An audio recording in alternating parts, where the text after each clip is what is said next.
Salut à tous, Sam503, je vous retrouve pour une nouvelle vidéo de collection de jeux vidéo. Et tout simplement aujourd'hui nous allons faire donc, la connexion donc, de mes consoles de salon. Alors mes consoles de salon, donc j'en possède 8. Alors il y a des consoles en boîte, il y a des consoles en loose. Et donc voilà, donc j'en ai trouvé 3 en boîte et 5-6 en loose. Donc on va commencer, donc on va faire du plus vieux par le plus récent.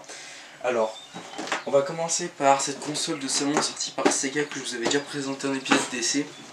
C'est simplement la Sega Yeno. Donc c'est en fait un peu l'Atari de Sega, on peut dire. Donc jamais testé personnellement car je n'ai pas les câbles. Mais en tout cas j'ai pu en faire un déballage et déjà en entendre parler. Il me semble, je ne sais pas quelle année elle est sortie. Je vous invite à aller voir ma vidéo quand je l'avais présentée. En vidéo j'avais fait un déballage. Donc simplement voilà, donc je vous invite à aller la voir. Voilà. Après, nous allons continuer avec la Super Nintendo.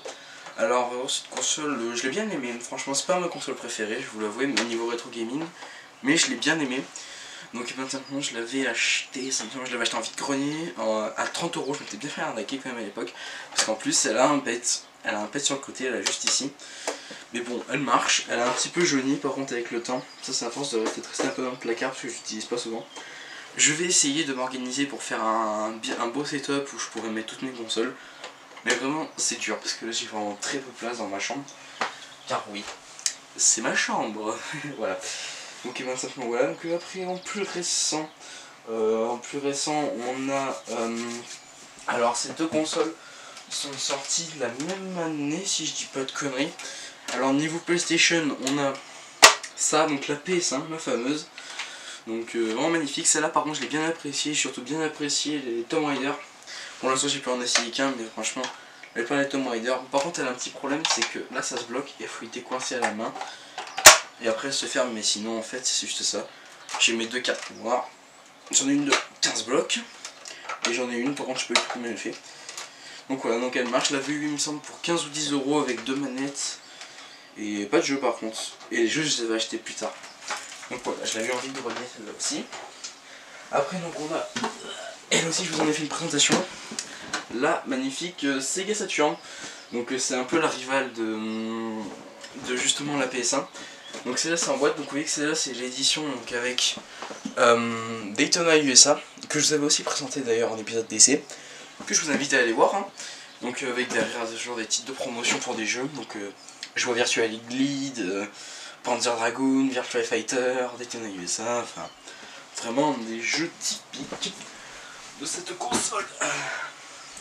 Après donc là on a simplement, donc il me semble que je me suis gouré dans les dates, il me semble que celle-là est sortie un petit peu avant la Saturn, tout simplement la GameCube. Donc la belle GameCube que malheureusement je n'ai jamais pu essayer, celle-là j'ai même pu la faire démarrer car simplement je n'ai pas les câbles. Je vais essayer de m'en trouver mais c'est dur en fait. Déjà c'est dur de trouver des GameCube en vide-grenier, mais en plus de les trouver à bas prix ou alors à bon prix c'est vraiment très très dur. Donc et ben voilà tout simplement, donc j'ai déjà pu par contre l'essayer si j'ai un ami. Et je peux vous dire que par l'instant c'est ma console rétro préférée. Mais le fait que je n'ai pas encore joué, c'est dommage, c'est dommage. Voilà, je dans mon petit setup. Mais là maintenant on va passer vraiment à de la nouvelle, pas nouvelle génération mais cette console là en fait je la considère un peu dans la catégorie entre comment dire, je la considère un peu entre la nouvelle génération et l'ancienne. C'est simplement la PS2, la PlayStation 2 donc FAT pour ma part. Donc simplement c'est une console qui m'avait été offerte par mon frère à l'époque où il avait reçu sa PlayStation 3 FAT que je vous présenterai après. Et donc simplement voilà, donc il me l'avait donné.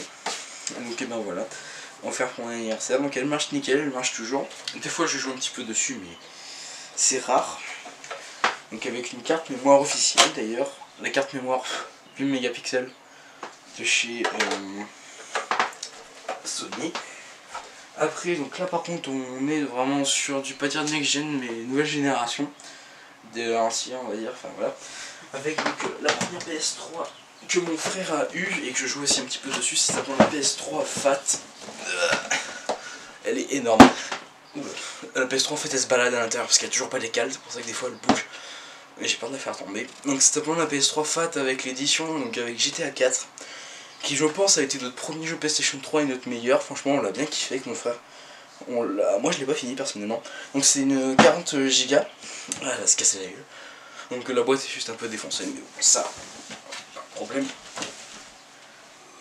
Elle est lourde la pute. Et enfin on termine par le meilleur, enfin la meilleure console si je puis dire. C'est simplement ma PS3 Slim. Donc voilà, donc la belle PS3 Slim donc, que j'ai depuis très longtemps même. Je l'ai eu il y a... Alors j'étais en CE2 quand je l'ai eu. Donc je vous laisse faire le petit calcul. Donc j'avais dû l'avoir il y a très longtemps. Et elle marche encore, je joue encore des fois dessus. Bah, je vous ai proposé des vidéos dessus. J'en fais moins maintenant car j'ai moins la place d'en faire. Je peux en fait plus trop en stocker sur mon ordi. Mais bon voilà, j'y joue quand même. Et donc voilà, donc oui, ça va vous choquer, mais simplement moi je n'ai toujours pas de console next-gen. Pas de PS4 et pas de Xbox One, même pas de Wii U. Pas de Nintendo Switch, je compte pas m'acheter cette console. Et bon voilà, je suis quand même déjà un petit peu satisfait. C'est vrai que j'aimerais avoir du next-gen. J'aimerais surtout avoir la Xbox One, mais ce serait surtout pour jouer avec des amis. Peut-être aussi pour vous poser des vidéos. Hein. Donc voilà, donc écoutez, c'est tout pour cette vidéo. J'espère que ça vous a plu. En tout cas, si ça vous a plu, n'hésitez pas à vous abonner, à liker, à commenter. Ça fait toujours très plaisir, j'en ai de plus en plus sur la chaîne. Et moi je vous dis, bye tout le monde.